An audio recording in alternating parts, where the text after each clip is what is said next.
All right, let's talk about something that is, honestly, one of the most powerful tools you have for hiring, but we almost always get it wrong. I'm talking about the job description. Yeah, I know, it sounds kind of boring, but we treat it like this chore, right? Just a checklist. But what if I told you that a few tiny tweaks could turn that boring document into an absolute magnet for top talent? Let's get into it. So right off the bat, you have to ask yourself this question. Is your job description actually helping you, or is it hurting you? Because here's the thing. A bad job post doesn't just sit there doing nothing. No way. It's actively pushing away the exact people you want to hire. And even worse, it's like a beacon for folks who probably aren't the right fit. So yeah, the stakes here are way higher than you might think. Okay, so here's our game plan. First, we're going to talk about why these descriptions matter so much in the first place. Then, we'll dive into the big mistakes, the common pitfalls that pretty much everyone makes. After that, the fun part, the solutions, what I'm calling the rules of attraction. And finally, we'll talk about the payoff, because you're going to find your next great hire. All right, let's kick things off with a pretty fundamental mindset shift, because a job description is so much more than just a list of tasks. This is it. This is the core idea right here. You've got to stop thinking of a job description as an internal checklist. It's not for you, really. It's a marketing document. It's your very first sales pitch to your dream candidate. Its main job isn't to list a bunch of stuff, it's to sell the opportunity, to make someone read it and go, whoa, that's me, I have to apply for that.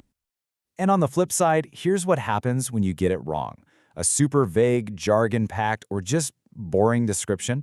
A-plus candidates will just scroll right past it. They won't even hesitate. It just screams confusing culture or uninspired work. And then you're stuck, wasting all this time interviewing people who aren't a great fit, all because that first pitch just totally missed the mark. Okay, now for the juicy part. Let's get into the most common mistakes. Seriously, this is where almost every job description tends to fall apart. All right, mistake number one, and this one is an absolute killer of excitement. Vague and passive language. You know the phrases, responsible for, assists with, duties include. Ugh, they are so boring. They tell a candidate absolutely nothing about what they'll actually do every day or what kind of impact they'll have. It's the exact opposite of engaging. I mean, just look at this comparison. Assists with marketing efforts. What does that even mean? It's a total mystery. But manage our weekly email newsletter and create content for our social media channels. Now that is a role I can actually picture myself in. It's specific, it's full of action, and it tells me exactly what my contribution would be. Okay, mistake number two. We've all seen this one. It's the unrealistic unicorn wish list. This is when the hiring team gets together and just throws every possible skill they can dream of onto a page, labels them all required, and then asks for like 10 years of experience for a role that's clearly mid-level.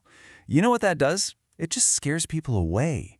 It screens out amazing, capable candidates who have maybe 80% of what you need and could easily learn the rest.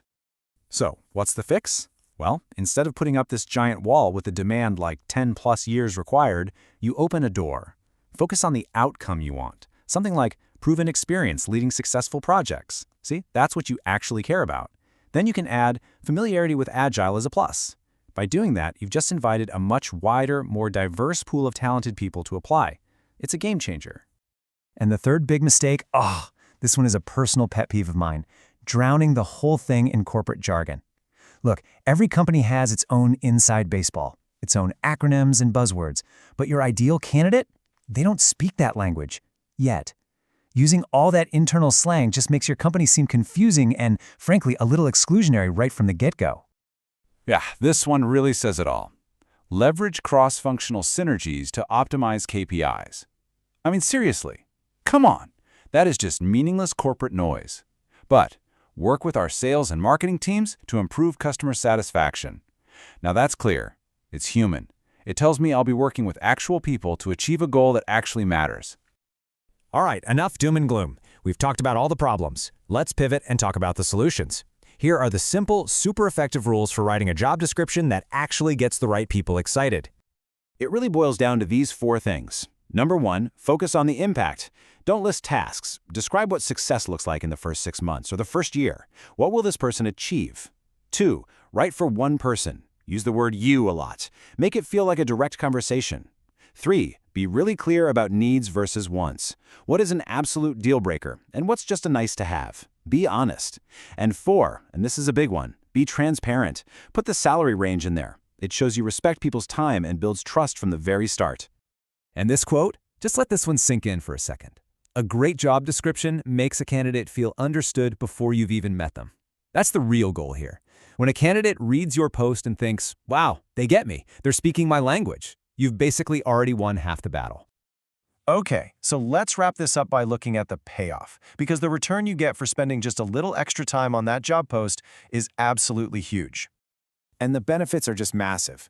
You don't just get more applicants, you get better ones, more qualified ones. That means you spend less time hiring, which saves you time and money. It makes your company look great, like a thoughtful, transparent place to work. You're setting clear expectations right from day one, which means people stick around longer. And it's proven to help attract a more diverse group of candidates. I mean, it is a win-win-win all around. So I'll leave you with this one question to chew on. After all of this, what's the one single change you're going to make to your very next job description? Just one thing. Are you going to cut the jargon, add the salary range, or maybe really focus on the impact of the role? Whatever it is, that's where the path to your next great hire begins. Thanks for tuning in.